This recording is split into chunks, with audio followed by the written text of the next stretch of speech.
उधर तालाब में हलचल होने लगती है और तालाब से सरपंच का भूत बाहर आता है। इन दोनों ने मुझे मार डाला, मैं इन दोनों को मार कर इस दुनिया से मुक्त होऊंगा, लेकिन उससे पहले मुझे विमला को देखना होगा। वो तो अकेली हो गई इस उम्र में। एक गांव में रामू और राका नाम के दो चोर रहते थे। एक दिन वो शामू के घर चोरी कर रहे होते हैं। रामू राका से बोलता है, राका, अरे थोड़ा धीरे धीरे चोरी कर, नहीं तो ये शामू उठ जाएगा और हम पकड़े जाएंगे। अबे भाई, मुझसे ज्यादा तो तू शोर कर रहा है। ऐसा लग रहा है तूने पूरे गांव को बुलाने की ठान रखी है। थोड़ा आराम से कर ले चोरी। रामू और राका की बकबक सुनकर शामू उठ जाता है और चिल्लाते हुए बोलता है, चोर चोर चोर, पकड़ो, मेरे घर में चोर घुस आए हैं, दो मनहूस मारे हैं, अरे पकड़ो इनको। इससे पहले रामू और राका कुछ करते, गांव वाले उन दोनों को घेर लेते हैं और पकड़कर सरपंच के सामने ले जाते हैं। वहाँ पर नटवर नाम का गांव वाला बोलता है, अरे सरपंच जी, ये रामू और राका दोनों शामू के घर से चोरी करके पकड़े गए हैं।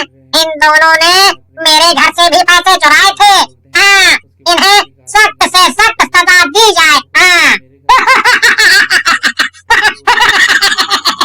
देखो देखो, बोल भी कौन रहा है। अरे तू इस दुनिया का सबसे कंगला इंसान है। तेरे से तो भिखारी के पास भी ज्यादा पैसे होते हैं। गाँव वालों, मैंने इसके घर पर चोरी की, लेकिन मुझे क्या मिला? 10 रुपए का नोट। तुम दोनों चुप हो जाओ, चोरी करते हो, ऊपर से सीना चोरी भी। तुम दोनों को इसकी सजा जरूर मिलेगी, समझे क्या? सरपंच की बात सुनकर नटवर खुश हो जाता है और मन ही मन मुस्कुराते हुए कहता है, क्या सजा मिलेगी इन दोनों को सरपंच जी? जरा मैं भी तो सुनूं। आपको देखकर नहीं लगता है कि आप इन दोनों को सजा देने की भी इच्छा रखते हो? चुप रहो नटवर, तुम्हें मेरा गुस्सा पता नहीं है।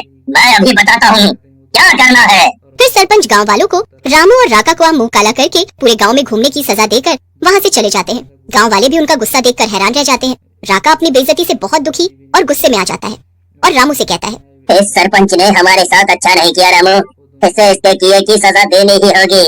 मैं इस बुढ़े को नहीं छोड़ूंगा। तुम सही कह रहे हो राका, इस बूढ़े ने तो इज्जत का ही फालूदा कर डाला। अब तो मेरी शादी भी नहीं हो पाएगी। मैं इस बूढ़े को ही मार डालूंगा। फिर रामू और राका सरपंच से बदला लेने की फिराक में घूमते रहते हैं और एक दिन उन्हें मौका मिल जाता है। सरपंच एक तालाब के किनारे अकेले टहल रहे होते हैं। रामू और राका उनके पास जाते हैं और बोलते हैं, सरपंच जी, आप अकेले टहल रहे हैं इस तालाब के किनारे, आपको डर नहीं लगता? तुम दोनों फूटो यहाँ से और अपना काम करो, चोर कहीं के। ये नहीं कि कुछ काम धंधा करें। सरपंच जी, चोरी भी तो एक काम है, लेकिन आप नहीं समझोगे। ऐसा कहकर राका और रामू सरपंच का गला दबाने लगते हैं और उसे मार डालते हैं। राका रामू से कहता है, रामू मेरे भाई, अपना बदला पूरा हो गया, लेकिन इसकी लाश का क्या करें? अगर गांव वालों को पता चलेगा तो वो लोग पखेड़ा शुरू कर देंगे। तुम भी राका, अरे इतने बड़े तालाब के होते हुए तुम सोच रहे हो क्या करें इसकी लाश का?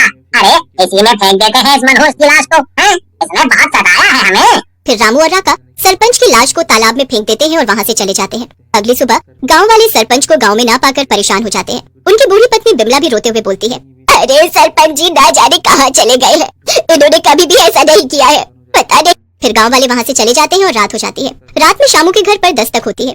शामू उठ जाता है। कौन आया है इतनी रात को? चैन नहीं है। फिर शामू गुस्से में दरवाजा खोलता है और सामने बिमला को देखकर हैरान होते हुए कहता है, क्या हुआ अम्मा? इतने रात को सब ठीक तो है ना? सरपंच जी आ गए। शामू की बात सुनकर बूढ़ी बिमला रोने लगती है और बोलती है, सब ठीक होता तो तेरे पास क्यों आती बेटा? इतनी रात हो गई लेकिन अभी तक सरपंच जी का कुछ भी पता नहीं। मेरा तो दिल बैठा जा रहा है, कुछ अधूरी ना हो गई है उनके साथ। बिमला की बात सुनकर शामू उन्हें समझाता हुआ बोलता है, आप चिंता मत करो अम्मा, मैं अभी गाँव वालों को साथ में लेकर उन्हें ढूंढने जाता हूँ, आप घर जाओ। फिर शामू, नटवर और बाकी के गाँव वाले रात में ही सरपंच जी को ढूंढने लगते हैं। तभी वहाँ जोर जोर से हवाएं चलने लगती हैं और जोरों से बिजली कड़कती है। नटवर डरते हुए बोलता है, अरे भैया, हमने भूतिया कार्टून में देखा है, जब कोई भूतिया चुड़ैल आती है तब ऐसा कुछ होता है। मुझे लगता है कोई अनहोनी होने वाली है। लेकिन सब गांव वाले नटवर की बात को नजरअंदाज करके आगे बढ़ जाते हैं। उधर तालाब में हलचल होने लगती है और तालाब से सरपंच का भूत बाहर आता है। इन दोनों ने मुझे मार डाला, मैं इन दोनों को मार कर इस दुनिया से मुक्त होऊंगा, लेकिन उससे पहले मुझे विमला को देखना होगा। वो तो अकेली हो गई इस उम्र में। ऐसा कहकर सरपंच का भूत अपने घर की ओर जाता है और घर के दरवाजे से देखता है। वहाँ बिमला उसकी फोटो के आगे रो रो कर बातें कर रही होती है। आप कहाँ चले गए स्वामी? मैं आपके बिना बिल्कुल अकेली हो गई। हमारा बेटा तो पहले ही हमें छोड़कर जा चुका था। अब आप भी चले गए। मैं इस उम्र में कहाँ जाऊंगी? सरपंच का भूत बिमला के पास जाता है। बिमला भूत को देखकर बोलती है, ये आपके साथ क्या हो गया स्वामी? आपका ये हाल किसने किया? बिमला को देखकर सरपंच बोलता है, बिमला, मैं अब तेरे हाथों से बनी रोटी कभी नहीं खा पाऊंगा। मैं मर चुका हूँ, मुझे मार डाला गया है, लेकिन मैं उन दोनों को छोड़ूंगा नहीं। मैं बस तुझसे मिलने के लिए आया था। अब मैं जा रहा हूँ। ऐसा कहकर सरपंच वहाँ से चला जाता है, लेकिन उसके जाते ही बिमला बेहोश हो जाती है और दिल का दौरा पड़ने से उसकी भी मौत हो जाती है। फिर सरपंच उन दोनों कातिलों को ढूंढने लगता है, लेकिन रामू और राका गांव में नहीं होते। उधर शामू और गांव वाले भी सरपंच को ढूंढ ढूंढ कर परेशान हो चुके होते हैं। फिर शामू, नटवर और बाकी के गांव वाले वापस गांव आ जाते हैं और बिमला के घर पहुंचते हैं। घर के अंदर बिमला की लाश पड़ी होती है। फिर शामू और बाकी के गांव के लोग मिलकर बिमला का अंतिम संस्कार कर देते हैं। उसी रात रामू और राका भी वापस गांव में आ जाते हैं। रामू और राका अपने घर की तरफ जा ही रहे होते हैं, तभी वहाँ सरपंच का भूत आ जाता है। भूत को देखकर दोनों घबरा जाते हैं और बोलते हैं, सरपंच, तुम तो मर चुके थे, लेकिन यहाँ कैसे? अच्छा लग रहा है तुम दोनों को डरते देखकर, बहुत ही अच्छा लग रहा है। तुम दोनों ने मुझे भी तड़पा के मारा था, मैं भी तुम्हें वैसे ही मारूंगा। ऐसा कहकर सरपंच उन दोनों को गर्दन से पकड़कर उठा लेता है और उनका गला दबाने लगता है। तभी वहाँ पर बिमला की आत्मा आ जाती है। बिमला की आत्मा को देख सरपंच उन दोनों को छोड़ देता है और बोलता है, ये क्या हुआ बिमला? तुम ऐसे कैसे? तुम मर कैसे गई?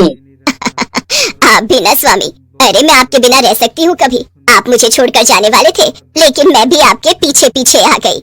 मैं 7 जन्म आपके साथ रहूंगी, समझे? और इन दोनों को भी छोड़ दो। ऐसा मत करो स्वामी, इन दोनों को इनके किए की सजा पुलिस देगी। फिर बिमला के कहने पर सरपंच का भूत दोनों को छोड़ देता है। तभी वहाँ गाँव वाले भी आ जाते हैं और रामू और राका को पकड़कर पुलिस के हवाले कर देते हैं।